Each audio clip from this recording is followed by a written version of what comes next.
What is up, guys? It's Trip 2 Shiesty, and we're back at it again with another video today. We're going to be going over the Zion 3. We're going to be doing the performance review since I've had at least a solid month to wear the shoe now. To get started off, I just want to say this shoe was so close to being the best shoe ever, but there's just a couple minor flaws that really just ruin the shoe for me that are kind of just like a deal breaker, but we'll get into those later on in the video. I had very high hopes for the shoe. Let's just get right into the video. We're going to start by going over some features about the shoe. To get started off for this colorway, we've got this mint mesh underlay, which is like a textile underlay, pretty light and breathable. We've got kind of like a rubbery overlay, which adds some nice support and structure to the shoe, which is definitely needed with these uppers. It breaks in pretty nicely and forms pretty well to your foot. It definitely adds some nice support and structure to them, which, you know, Zion is going to need that. Moving on to the tongue, we've got the same type of textile mesh as the upper. It's also got some nice padding on there, which provides a snug fit and also helps with the lockdown. They keep it going with the mint, and then you get a blue Jumpman on there with the 3 for Zion's third shoe. Then on the back of the tongue, it says shock the world, which he's finally starting to do. If he keeps at what he's been doing and he stays away from injuries, he'll be all right. That could bring us right into the support on the heel. You get some really nice padding here on your Achilles, which provides some really good lockdown on top of the snug fit. You know, your foot's not really going anywhere in these. And then you get a synthetic leather on the back heel with Zion's logo in blue. That combined with the padding has some nice lockdown, and there's really no heel slippage on this shoe. And they also have some great lateral support as well. You know, Zion's a big boy. Him moving sideways, you know, he bust out of his shoe at Duke. Syracuse game. And his leg went out from underneath him. He just grabbed the back of his leg. He's walking off under his own. They've got a nice plastic plate right here on the side, definitely to help with some of those pounds. But that combined with the rubber outsole and then also the midsole as well, you know how it strikes up here, those two combined well really make some nice lateral support, like for back cuts, also dribble moves too. You really get some nice stability. Moving on to the outsole, the traction is definitely one of the weaker points of the shoe. So you get this blue part right here is all herringbone, which definitely does a lot of justice for the shoe because the rest of the traction around it is just like a translucent, which is a dust magnet. Also, I've really only worn this shoe for about a month, and it's already starting to get away at like the translucent tread on the front and the heel. I've had basketball shoes for longer that haven't gone through their tread at all. Kind of just shows how the durability would be for outdoors. I would definitely not recommend these for outdoors, or you will go through this traction very, very quickly. You're definitely gonna have to keep wiping, and it's not horrible as long as you keep wiping your feet, but you're definitely gonna have to wipe your feet a lot during the game, especially if you got a dusty court. I don't think these would go very well together, especially with the translucent. But if you can find a colorway with an all solid outsole, or even like the high top Zion, pretty sure those have just a regular outsole that isn't translucent, that would probably be better. Probably be better for durability and for picking up dust. Traction could definitely be improved. That is, other than one other thing that ruins the shoe for me, that is one of the only other negatives about this shoe. We're now moving on to the best part, my favorite part of the shoe.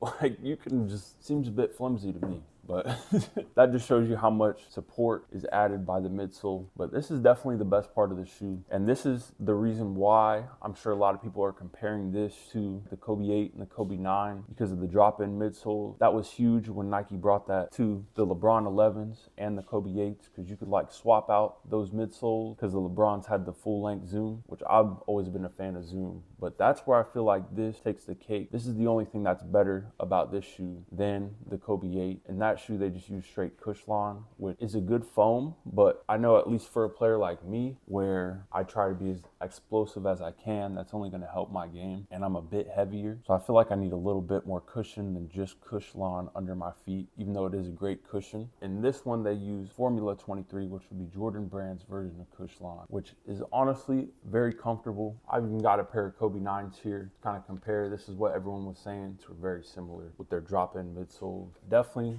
two of the best Kobe shoes to ever come out. These were from my 8th grade AAU season. I wore a size 16 at the time. They actually use Lunarlon. As you can see, that's it. That's all. It is kind of crazy that this is the support they use for a basketball shoe. Like, just compared to this, it feels a lot more dense. It feels a lot like heavier. There's a lot more weight to it. And then also with the zoom pocket here, compared to nothing, this is just going to add a lot more explosiveness to the shoe, and also combined with this plate right here, kind of like the same as like a Victory insole, how they use their plate to kind of bounce back some of your energy. But with those two combined, definitely these midsoles take the cake over the Kobe 8. That's the only thing I like better about this shoe, and we're not even to the worst flaw yet. But I think they definitely got these right when it comes to the midsole at least. And now we are to the worst part. I've played in this shoe for about a month. It's so uncomfortable. I cannot wear it. It hurts my feet too bad. I literally have to wear Nike, like back when they made 2-layer socks. I have to wear those socks plus another pair of socks to be able to play in these and not have blisters on my feet. Even after a month of playing in these, I have definitely broke these in. I've played in these over 10 times at least, and they still hurt my feet every single time. I get huge blisters, and it's from this stitching right here, literally in this midfoot. It goes all the way through the shoe, and it's real thick, and you can really feel that stitching.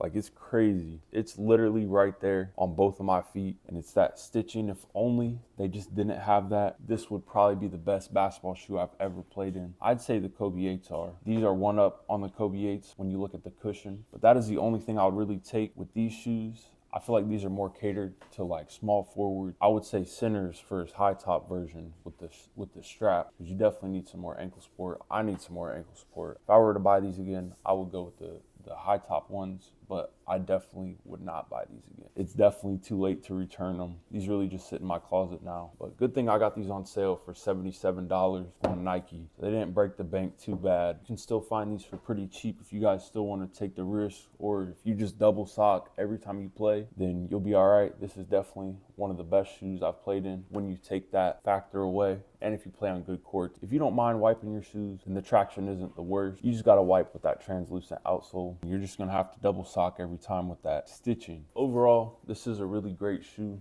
Other than that one flaw, I'm sure you could still find these at a great price on Nike.com. I know the Zion 4s are just starting to come out now, so the prices are going to drop on these a lot. So now would be the time. If you guys don't mind double socking, then I think these would be a great shoe for you. It's got a light, breathable upper that is still really supportive, and it's got nice lateral support as well too, and a nice, comfortable, responsive midsole. But this is definitely up there with the Kobe 8. If you guys can see past those two flaws, definitely buy at your own risk. I think that is about all for today, guys. Let me know how you guys feel about the Zion 3s, or if you've already had an experience with them or already own this shoe. Let me know if you guys have had the same issues with yours. I just thank you guys for watching today. Please don't forget that subscribe and like down below so I can quit my job here soon. I just thank you guys for watching so much. I hope you guys all have a wonderful day. And until next video, I'm gonna see you guys then.